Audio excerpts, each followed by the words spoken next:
Hello बच्चों, कैसे हैं आप लोग। तो आज हम लेकर के आए हैं हिंदी का 5वां चैप्टर जिसका नाम नागरी लिपि है। तो आज हम इसका लगभग 35 क्वेश्चंस करेंगे जो कि एग्जाम के पॉइंट ऑफ व्यू से बहुत ही इंपॉर्टेंट है। तो चलिए क्वेश्चंस की शुरुआत करते हैं। तो पहला क्वेश्चन कहता है कि नागरी लिपि के आरंभिक लेख हमें कहाँ से मिलते हैं। ऑप्शन नंबर ए पूर्वी भारत, बी पश्चिमी भारत, सी दक्षिण भारत, डी उत्तरी भारत। क्या हो जाएगा इसका आंसर। ए का जो आंसर जाएगा आपका सी। क्या हो जाएगा सी क्या हो जाएगा दक्षिणी भारत। अगला क्वेश्चन कहता है अगला क्वेश्चन कहता है 2 नंबर बेतमा दानपत्र किस समय का है। ऑप्शन ए 1020 ईस्वी, सी 1021 ईस्वी, ऑप्शन नंबर डी 1022 ईस्वी, ऑप्शन नंबर डी 1023 ईस्वी। तो क्या हो जाएगा बेतवा दानपत्र किस समय का है। तो इसका आंसर हो जाएगा दो का आपका ए 1020 ईस्वी का है। अगला क्वेश्चन कहता है 3 नंबर उत्तर भारत से नागरी लिपि के लेख कब से मिलने लगे। क्या हो जाएगा। ऑप्शन ए 8वीं सदी से, ऑप्शन बी 6ठी सदी से, ऑप्शन सी 9वीं सदी से, ऑप्शन डी 4थी सदी से। क्या हो जाएगा इसका आंसर आपका 3 का आंसर हो जाएगा आपका ए 8वीं सदी से ऊपर उत्तर भारत में नागरी लिपि के लेख लगे थे मिलने। अगला क्वेश्चन कहता है 4 नंबर गुणाकर मूल्य ने मिडिल स्तर की पढ़ाई किस भाषा में की। ऑप्शन ए मराठी भाषा में, ऑप्शन बी पंजाबी भाषा में, ऑप्शन सी बांग्ला भाषा में, ऑप्शन डी अंग्रेजी भाषा में। क्या हो जाएगा इसका आंसर चार का आंसर हो जाएगा आपका ये मराठी भाषा में जो है मिडिल स्तर की पढ़ाई की थी गुणाकर मूल्य जी ने। अगला क्वेश्चन कहता है 5 नंबर क्वेश्चन कहता है मूल्य ने अंग्रेजी व हिंदी की पढ़ाई कहाँ पर की। ऑप्शन ए दिल्ली में, बी जौनपुर में, सी वर्धा में, डी इलाहाबाद में। क्या हो जाएगा इसका आंसर। 5 का जो आंसर हो जाएगा आपका ऑप्शन नंबर सी वर्धा से जो है उन्होंने अंग्रेजी व हिंदी की पढ़ाई की थी। अगला क्वेश्चन कहता है 6 नंबर नेपाली भाषा किस लिपि में लिखी जाती है। ऑप्शन ए गुरुमुखी लिपि, ऑप्शन बी खरोष्ट लिपि में, ऑप्शन सी ब्राह्मण लिपि में, ऑप्शन डी देवनागरी लिपि में। क्या हो जाएगा इसका आंसर 6 का आंसर हो जाएगा आपका डी। अगला क्वेश्चन कहता है 7 नंबर कहता है गुणाकर मूल्य का जन्म कब हुआ था।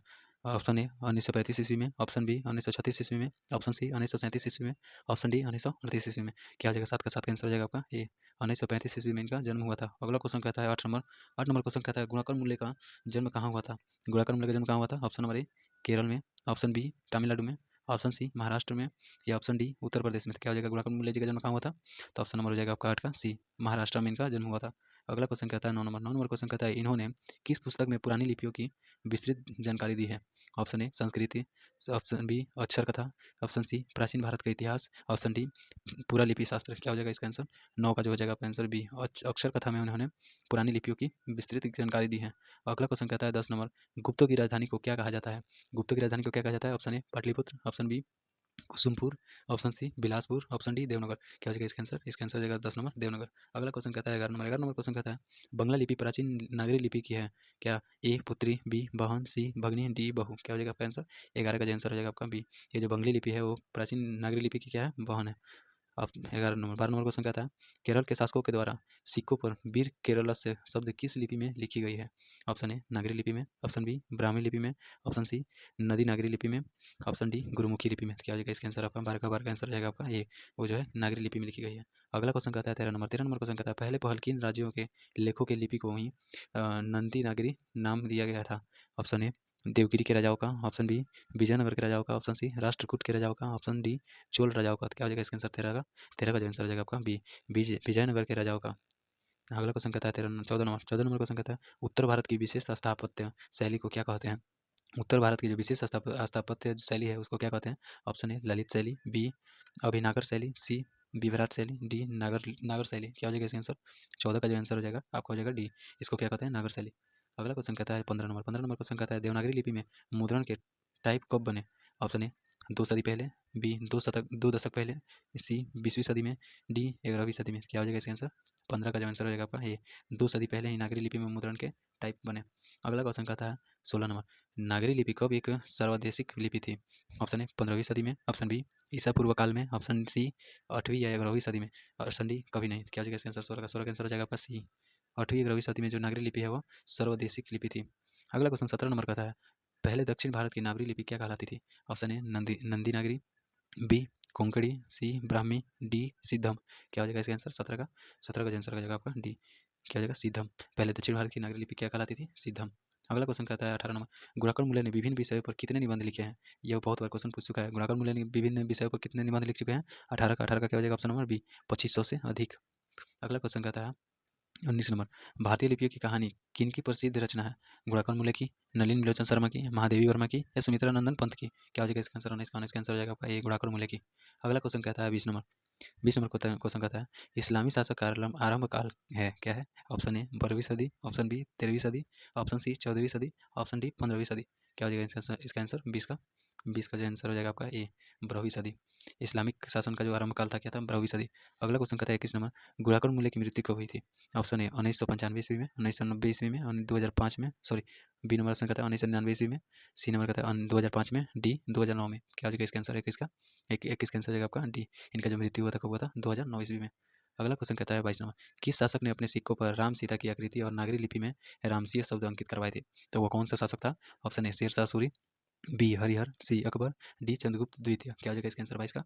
22 का जो आंसर हो जाएगा आपका सी, अकबर जो था सिक्कों पर राम सीता की आकृति और नागरी लिपि में रामसिंह शब्द अंकित करवाए थे। अगला क्वेश्चन कहता है 23 नंबर, 23 नंबर क्वेश्चन कहता है नागरी लिपि शीर्षक निबंध के निबंधकार कौन है?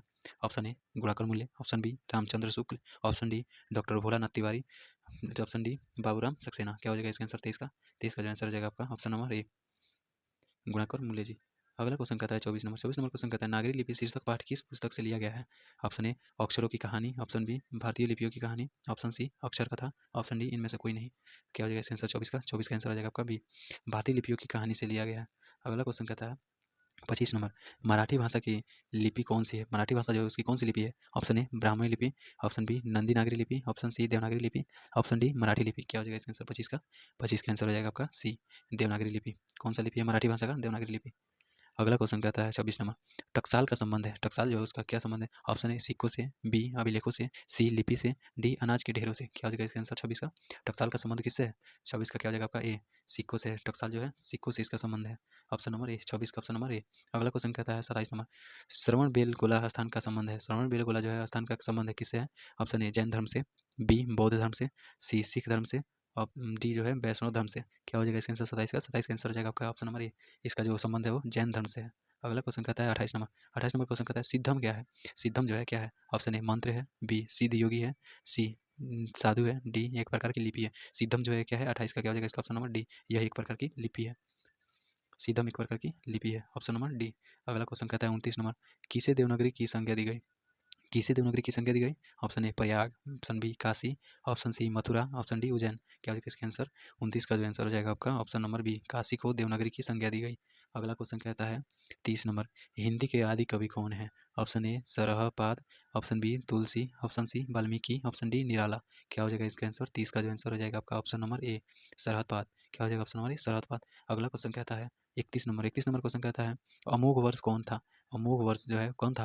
ऑप्शन ए एक विद्वान, ऑप्शन बी प्रख्यात राष्ट्रकूट राजा, ऑप्शन सी एक कवि, ऑप्शन डी राजवैद्य। क्या हो जाएगा 31 का? 31 का जो आंसर हो जाएगा आपका ऑप्शन नंबर बी, यह जो अमोघ वर्ष था वो क्या था? प्रख्यात राष्ट्रकूट राजा था। अगला क्वेश्चन कहता है 32 नंबर, मिहिर भोज की ग्वालियर प्रशस्ति किस भाषा में है? Option A Prakrit, option B Apabhramsha, option C Sanskrit, D Hindi. क्या हो जाएगा 32 का हो जाएगा आपका सी, मिहिर भोज जो है वो संस्कृत भाषा में है। मिहिर भोज की ग्वालियर प्रशस्ति किस भाषा में है? संस्कृत भाषा में है। अगला क्वेश्चन कहता है 33 नंबर, बेतमा कहाँ है?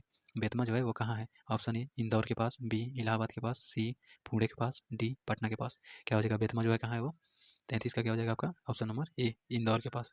अगला अगला क्वेश्चन है क्या कहता है अगला क्वेश्चन 34 नंबर क्वेश्चन कह रहा है कि दक्षिण भारत के पांड्य प्रदेश से किस राजा के पलियम ताम्रपत्र मिले हैं? Option A Mahendrapal, B Raja Varaguna, C Raja Bhoj, D Shriganga Raja. क्या हो जाएगा 34 का? 34 हो जाएगा आपका ऑप्शन नंबर बी, दक्षिण भारत के पांड्य प्रदेश से किस राजा के पलियम ताम्रपत्र मिले हैं? राजा वरगुण के। तो चलिए अगला क्वेश्चन, क्वेश्चन खत्म हो गया यहाँ पे। तो टोटल 34 क्वेश्चन से, तो आपको कैसा लगा ये क्वेश्चन करके कमेंट में जरूर बताइएगा। मिलते हैं अगले वीडियो में, तब तक के लिए जय जवान जय किसान।